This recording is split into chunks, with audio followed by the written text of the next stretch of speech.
పక్కపక్కనే ఉన్న రెండు ఇళ్ళు, మధ్యలో ఒకే గోడ. ఉదయం వెలుతురులో ఇద్దరూ వాకిలి ఊడుస్తూ ఉన్నారు. అత్త సీతమ్మ, కోడలు సిరి. అబ్బా, కొందరికి పొద్దున్నే లేవగానే ఇతరుల మీద నీళ్లు చల్లడం అలవాటు. బుద్ధుండక్కర్లేదా? నా వాకిలంతా తడిసిపోయింది. అత్తగారూ, మీ నీళ్లు నా ముగ్గు మీద పడుతున్నాయి. మీ కళ్ళెక్కరున్నాయో చూసుకోండి. చిన్న విషయం, కానీ పెద్ద గొడవకు దారితీసింది. ఆపండి ప్లీజ్. పొద్దున్నే మీ ఇద్దరి రామాయణం మొదలైందా? ఏమే సీతమ్మా, ఇల్లు విడిపోయినా నీ నోరు మాత్రం విడిపోలేదు కదా? నోరు మూయండి మీరు. నా కొడుకుని నా నుంచి దూరం చేసిన దీనికి బుద్ధి చెప్పేదాకా నాకు నిద్ర పట్టదు. దూరం చేసిందెవరు? మీ కోపమే మమ్మల్ని వేరే ఇంట్లో ఉండేలా చేసింది. అవునా? ఇంకా నోరు తిరుగుతుందా నీకు? మాట మాటకు మంట పెరిగింది. ఇద్దరూ తగ్గేలా కనిపించలేదు. చివరికి కోపంతో ఇద్దరూ తమ తమ ఇళ్లలోకి వెళ్ళిపోయారు. రాజూ, ఇలా రోజూ గొడవలు పక్కన పెడితే ఇప్పుడు మన అప్పుల సంగతేంటి? నాకు అదే ఆలోచన సిరి. జీతం సరిపోవడం లేదు. ఎలా మేనేజ్ చేయాలో అర్థం కావడం లేదు. ఏం రామయ్య, మన పరిస్థితి కూడా ఏమీ బాగోలేదు. ఈ అప్పులు ఎలా తీర్చాలి? ఏం చేస్తాం సీతమ్మా, మనమూ కష్టాల్లోనే ఉన్నాం. ఒకే గోడతో విడిపోయిన ఇల్లు, కానీ సమస్య మాత్రం ఒక్కటే: అప్పులు. ఇద్దరి ఇళ్లలోనూ ఒకే బాధ, ఒకే కష్టం. ఇంటి ముందు సిరి తన స్నేహితురాలు లక్ష్మితో కూర్చుని మాట్లాడుతోంది. చూడు లక్ష్మి, ఇంట్లో అప్పులు పెరిగిపోతున్నాయి. మా రాజుకి జీతం సరిపోవడం లేదు. అందుకే నేనొక నిర్ణయం తీసుకున్నా. ఒక బోండా బండి పెట్టాలని డిసైడ్ అయ్యాను. నా అల్లం చట్నీ అంటే ఊర్లో అందరికీ పిచ్చి కదా. అవును సిరి, నీ చేతి వంట అద్భుతం. ఖచ్చితంగా నువ్వు సక్సెస్ అవుతావు. కానీ ఈ మాటలన్నీ ఇంకెవరో కూడా వింటున్నారు. గోడ అవతల వైపు సీతమ్మ చెవి పెట్టి అన్నీ వింటోంది. ఓహో, ఇది బండి పెట్టి పేరు సంపాదిస్తుందా? నేను పెడతాను. అసలు మైసూర్ బజ్జీ అంటే ఈ సీతమ్మదే పేరు. ఇప్పుడు ఈ పోటీ ఎక్కడికి తీసుకెళ్తుందో చూడాలి. మరుసటి రోజు ఉదయం ఊర్లో కొత్తగా ఒక బండి కనిపించింది. అది సిరిబండి. రండి రండి, వేడివేడి క్రంచీ బోండాలు, స్పెషల్ అల్లం చట్నీ. కానీ సిరికి తెలియని ఒక సర్ప్రైజ్ ఎదురుచూస్తోంది. అచ్చం దాని పక్కనే మరో బండి కూడా పెట్టబడింది. అత్తగారు, మీరేంటి ఇక్కడ? ఎందుకు? ఈ రోడ్డు ఏమైనా మీ నాన్నదా? నీకు బండి పెట్టడం వస్తే నాకు బండి నడపడం రాదా? రండి బాబు రండి, వేడి వేడి మైసూర్ బజ్జీలు, సీతమ్మ స్పెషల్. రండి రండి, క్రంచీ బోండాలు, స్పెషల్ అల్లమం చట్నీ. మొదట్లో కస్టమర్లు దగ్గరకు వచ్చారు.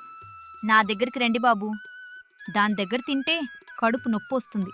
నా దగ్గర తింటే కడుపు నిండుతుంది, కాని అత్తగారి దగ్గర తింటే మాటల మంట పుడుతుంది. బండి కంటే గొడవే ఎక్కువైంది.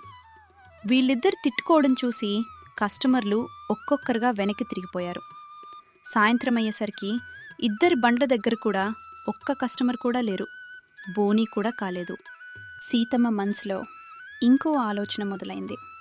సీతమ్మ నేరుగా సర్పంచ్ ఇంటికి వెళ్ళింది. సర్పంచ్ గారు, ఇదిగోండి చిన్న కాన్క. ఆ సిరిబండి అక్కడ ఉండకూడదు. రేపట్నుంచి ఈ ఊళ్ళో కేవలం నా బండి మాత్రమే ఉండాలి. అలాగే సీతమ్మగారు, రేపు రమ్మను ఆ రాజుని, నేను చూసుకుంటాను. మరుసటి రోజు సర్పంచ్ రాజుని సిరిని పిలిచాడు. రాజు, మీ బండి వల్ల ట్రాఫిక్ ఇబ్బందిగా ఉంది. రేపట్నుంచి సిరి బండి తీసేయాలి. కేవలం మీ అమ్మ బండికి మాత్రమే అనుమతి ఉంది. ఇదేం న్యాయం సర్పంచ్ గారు? నేను చెప్పిందే న్యాయం. వెళ్ళిపోండి. అన్యాయం, కానీ వాళ్ళ దగ్గర మాట లేదు. సిరి ఏడుస్తూ వెనక్కి తిరిగింది. ఒకరోజు సిరి తన పుట్టింటి నుంచి తిరిగి వస్తోంది. ఊరి చివర బస్టాప్ దగ్గర. అబ్బా, ఈ బస్టాప్లో కనీసం మంచి నీళ్లు కూడా లేవు. ఆకలి వేస్తోంది. ఇక్కడొక టిఫిన్ సెంటర్ ఉంటే ఎంత బావుండేదో. ఆ మాటలు సిరి చెవిలో పడగానే ఆమె కళ్ళలో ఒక వెలుగు మెరిసింది. ఇంటికి చేరుకున్న వెంటనే సిరి రాజుతో మాట్లాడింది. రాజు, మన ఊళ్ళో మనల్ని ఉండనివ్వకపోతే పోని, కానీ నేను ఒక చోట చూశాను. ఊరి చివర బస్టాప్ దగ్గర ఎంతమంది కస్టమర్లున్నారో తెలుసా? మన అదృష్టం అక్కడే ఉంది రాజు. మన కష్టం ఎవరు ఆపలేరు. మన బండి అక్కడే పెడదాం.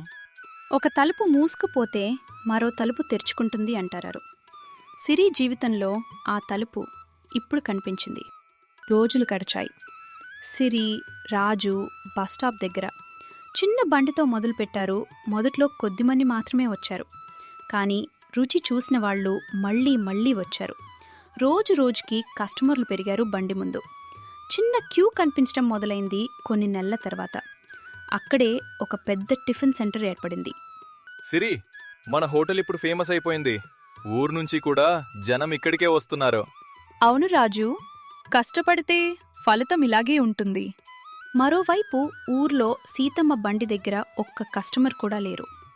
ఏంటి సీతమ్మ, బజ్జీలమ్ముడు పోవడం లేదా? ఎక్కడ సర్పంచ్ గారు? అందరూ ఆ సిరి హోటల్కే వెళ్తున్నారు. నాకు తిండి కూడా దొరకటం లేదు. నా తప్పు, నేనే తెలుసుకున్నాను. ఒకరోజు సీతమ్మ నెమ్మదిగా సిరి హోటల్ దగ్గరకు వచ్చింది. ఆమె కళ్ళలో సిగ్గు, మనసులో పశ్చాత్తాపం. సిరి, నన్ను క్షమించు. నా స్వార్థం వల్ల నిన్ను చాలా ఇబ్బంది పెట్టాను. అత్తగారు, గతం వదిలేయండి. మీ మైసూర్ బజ్జీ టేస్ట్ ఈ ప్రపంచంలో ఎవరికీ రాదు. అందుకే మన హోటల్లో సీతమ్మ గారి సాంప్రదాయ వంటలు అని ఒక సెక్షన్ పెడుతున్నాను. మీరే దానికి బాస్. నా కోడలు బంగారం. ఇక నుంచి మనిద్దరం కలిసి ఈ ఊర్లోనే కాదు, జిల్లాలోనే పెద్ద హోటల్ పెడదాం. అత్తా కోడళ్ళు గొడవలు మర్చి కలిసి ముందుకు నడిచారు. కాలం గడిచే కొద్దీ ఇద్దరి అప్పులన్నీ తీరిపోయాయి. మళ్ళీ ఒకే ఇంట్లో కలిసి ఆనందంగా జీవించడం మొదలుపెట్టారు. కలిసి కష్టపడితే విజయం మరింత మధురంగా ఉంటుంది. రంగాపురం అనే చిన్న గ్రామంలో పుల్లమ్మ అనే 60 ఏళ్ల ముసలమ్మ ఉండేది. ఆమెకు ఊరి చివర పెద్ద పొలాలు, పెట్టె నిండా బంగారు నగలు. కానీ ఆమె జీవితం చూస్తే మాత్రం ఆ ఊర్లో ఉన్న పేదవాళ్ల కంటే కూడా పేదగా అనిపించేది. పాత చినిగిపోయిన చీర, రాత్రి మిగిలిపోయిన సైన సద్దన్నం. ఆ సద్దన్నంలో కొంచెం నీళ్లు పోసుకుని అరుగుమీద కూర్చుని నిదానంగా తింటూ ఉండేది పుల్లమ్మ. గ్రామంలో వాళ్ళు చెప్పుకునే మాట ఏమిటంటే, పుల్లమ్మ ఇంటిమీద కాకులు కూడా వాలడానికి భయపడతాయి. అంత పిసినారి ఆమె. పిల్లాడు పరుగెత్తుకుంటూ వస్తాడు. అవ్వా అవ్వా, నా బాల్ మీ పెరట్లోకి పడిపోయింది. జామకాయ చూసి, అవ్వా, నాకు చాలా ఆకలి వేస్తోంది, ఒక జామకాయ ఇస్తావా? ఏరా, నా చెట్టుకాయల మీద కన్నేశావా?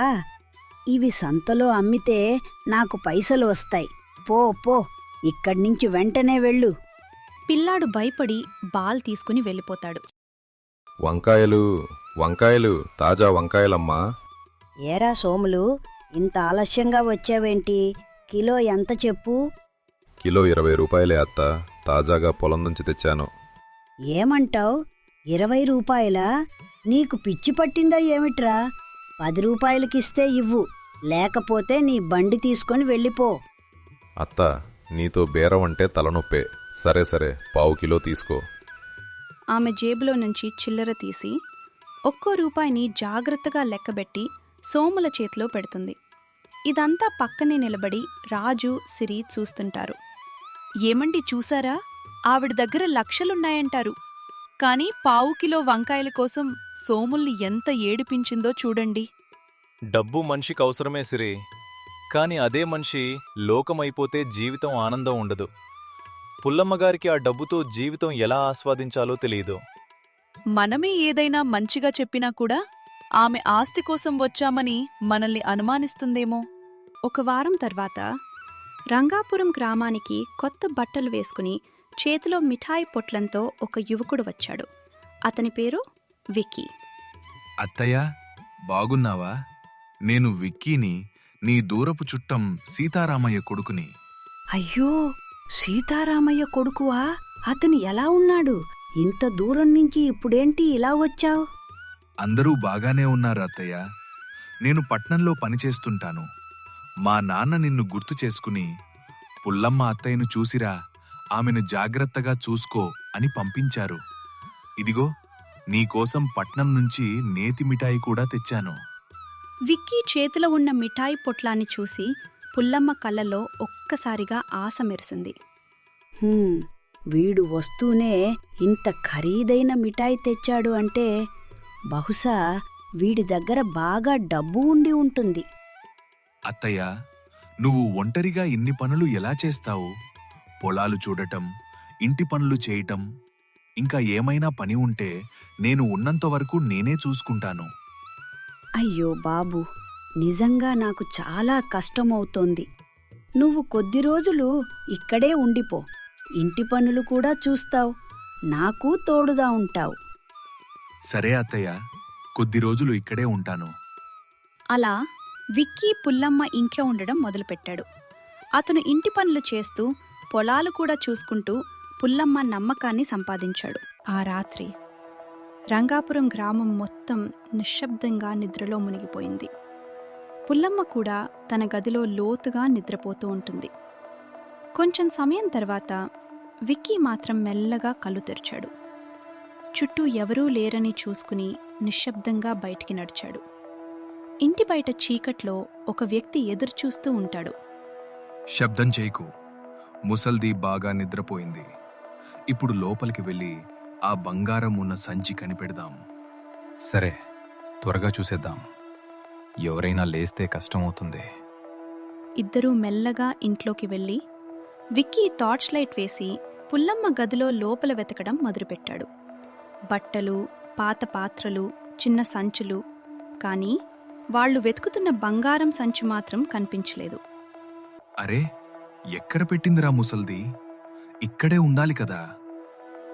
అలా తొందరగా వెతుకుతుండగా ఒక పాత పాత్ర కింద పడిపోయి గట్టిగా శబ్దం చేసింది. ఎవరక్కడా? ఏం శబ్దం అది? ఆ శబ్దం విని విక్కీతో వచ్చిన వ్యక్తి భయంతో వెంటనే బయటికి పడిగెత్తాడు. ఏరా, ఆగు! దొంగ! దొంగ ఇంట్లోకి వచ్చాడు! ఏమైంది బాబూ? ఎవడా దొంగ? అత్తయ్య, ఒక దొంగ ఇంట్లోకి వచ్చి పెట్టెలు వెతుకుతున్నాడు. నేను చూసి వెంటనే పట్టుకోటానికి ప్రయత్నించాను, కాని పారిపోయాడు. అయ్యో బాబూ, నువ్వు లేకపోతే ఈరోజు నా ఆస్తంతా పోయేది. నువ్వు ఇక్కడ ఉండటం నా అదృష్టం బాబూ. నువ్వు నిజంగా మా ఇంటి మనిషిలా నన్ను కాపాడుతున్నావు.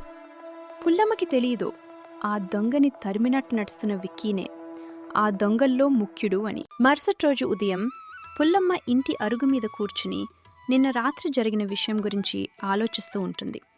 అప్పుడే విక్కీ అక్కడికొచ్చాడు. అత్తయ్య, నిన్న రాత్రి చూసావు కదా, దొంగలి ఎంత దగ్గరికి వచ్చారో. నేను లేని ఉంటే మీ ఆస్తి మొత్తం పోయేదేమో. అవును బాబూ, నిన్న రాత్రి నాకు చాలా భయం వేసింది. ఇంట్లో ఇంత డబ్బు పెట్టుకోవడం కూడా భయంగా ఉంది. అందుకే అత్తయ్య, ఇప్పుడు కాలం చాలా మారిపోయింది. బ్యాంకులు కూడా అంత నమ్మకంగా లేవంటున్నారు. చాలా చోట్ల మోసాలు జరుగుతున్నాయి. అయ్యో, మరి డబ్బు ఎక్కడ పెట్టాలి బాబూ? ఇటీవల గవర్నమెంట్ గోల్డెన్ స్కీమ్ అని ఒక కొత్త పథకం పెట్టింది అత్తయ్య. ఆ స్కీంలో డబ్బు పెడితే కొద్ది నెలల్లోనే డబులవుతుంది. నా ఫ్రెండ్ వాళ్ళ నాన్న కూడా ఇందులో డబ్బు పెట్టారు. అందుకే నాకు ఈ విషయం తెలిసింది. అలానా? మరి ఎంత పెట్టాలి అందులో? ఉదాహరణకి నువ్వు 5 లక్షలు పెడితే కొద్ది రోజుల్లోనే అవి 10 లక్షలవుతాయి. ఏమంటావ్? 5 లక్షలు 10 లక్షలవుతాయా? అయితే అంతకన్నా మంచి విషయం ఇంకేముంటుంది బాబూ. సరే, నా డబ్బు డబులవుతుందంటే నేను సిద్ధం. ఆ రోజు మధ్యాహ్నం గ్రామంలో ఉన్న చిన్న టీ కొట్టు దగ్గర విక్కీ తన స్నేహితుణ్ణి కలిశాడు. వాళ్ళిద్దరూ మెల్లగా మాట్లాడుకుంటూ నిలబడ్డారు. అదే సమయంలో అక్కడే టీ తాగుతున్న రాజు, ఏమైందిరా? నిన్న రాత్రి ప్లాన్ ఎందుకు ఫెయిల్ అయింది? అది చిన్న తప్పురా, కానీ ఇప్పుడంతా సెట్ అయిపోయింది. నిన్న రాత్రి తర్వాత ముసల్దీని బాగా భయపెట్టాను. ఇప్పుడే ఆమెకి గోల్డెన్ స్కీమ్ గురించి చెప్పాను. రేపటికి ఆమె 5 లక్షలు నా చేతిలో పెడుతుంది.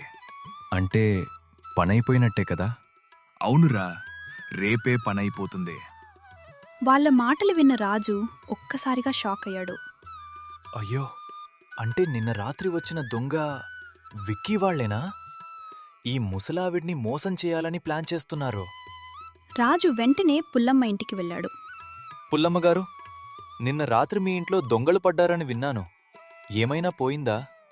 అయ్యో రాజు, నీలాంటి వాళ్ల కళ్ళు నా ఇంటిపైన పడే దొంగలు కూడా వస్తారు. నిన్న విక్కీ లేకపోతే నా ఆస్తంతా పోయేది. పుల్లమ్మ మాటలు విన్న రాజు కొంచెం బాధపడ్డాడు. సరే పుల్లమ్మగారు, జాగ్రత్తగా ఉండండి. విక్కీనే అసలు దొంగ అని రాజుకు తెలుసు. కానీ అది ఇప్పుడు చెప్పినా పుల్లమ్మ నమ్మదని కూడా అతనికి తెలుసు. అందుకే రాజు మరో నిర్ణయం తీసుకున్నాడు. సిరి, మనం చెప్పినా ఆవిడ నమ్మదు. రేపేం జరుగుతుందో అప్పుడు తెలుస్తుంది. మరుసటి రోజు సాయంత్రం విక్కీ తనతో పాటు ఒక వ్యక్తిని తీసుకుని పుల్లమ్మ ఇంటికి వచ్చాడు. అత్తయ్య, ఇదిగో గవర్నమెంట్ స్కీమ్ ఆఫీసర్.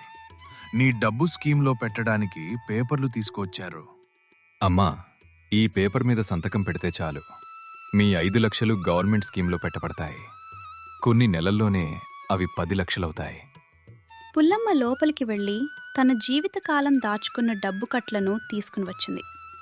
ఆమె చేతులు కొంచెం వణుకుతున్నాయి. ఇదిగో బాబూ, నా జీవితమంతా కష్టపడి దాచుకున్న డబ్బు ఇది. కానీ విక్కీ ఎందుకో నా మనసు కీడు శంకిస్తోంది. నకిలీ అధికారిని చూసి పుల్లమ్మ ఒక్కసారిగా జాగ్రత్తగా చూసింది.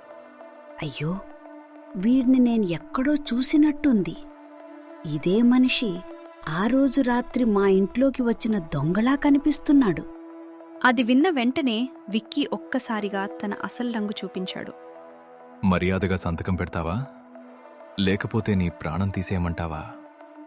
అప్పుడే తలుపులు ఒక్కసారిగా బద్దలు కొట్టుకుని తెరుచుకున్నాయి. ఆగు విక్కీ, ఆ డబ్బు వదిరే. రాజుతో పాటు పోలీసులు కూడా లోపలికి పరిగెత్తుకుంటూ వచ్చారు. పుల్లమ్మగారు, వాళ్ళు చెప్పేది అబద్ధం. ఇతని పేరు విక్కీ కాదు, ఇతనే భైరవ, ఒక మోసగాడు. ఇద్దరూ కలిసి మీ డబ్బు దోచుకోవాలని ప్లాన్ చేశారు. పోలీసులు వెంటనే విక్కీ మరియు అతని స్నేహితుణ్ణి పట్టుకున్నారు. అయ్యో దేవుడా, నేను ఎంత పెద్ద తప్పు చేసేదాన్నో. భయంతో పుల్లమ్మ అక్కడికక్కడే కింద కూలబడిపోయింది. మరుసటి రోజు ఉదయం పుల్లమ్మ కొత్త బట్టలు వేసుకుని రాజు ఇంటికొచ్చింది.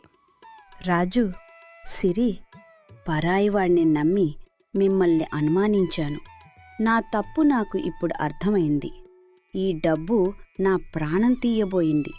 ఇదిగో ఈ 5,000 రూపాయలు తీసుకో రాజు.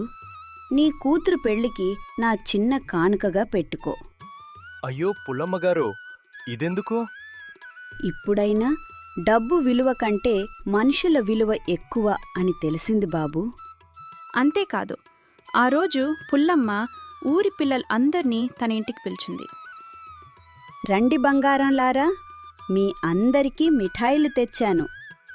పుల్లమ్మ ఒక్కో పిల్లాడికి మిఠాయిస్తూ ఆనందంగా చూస్తుంది. లక్షల రూపాయలు ఇవ్వలేనేని ఆనందాన్ని పుల్లమ్మ చేసే ఈ చిన్న చిన్న సాయాలిస్తున్నాయి. నిజమైన సంపద డబ్బులో లేదు, మనము సంపాదించుకునే మనుషుల ప్రేమలో ఉంది.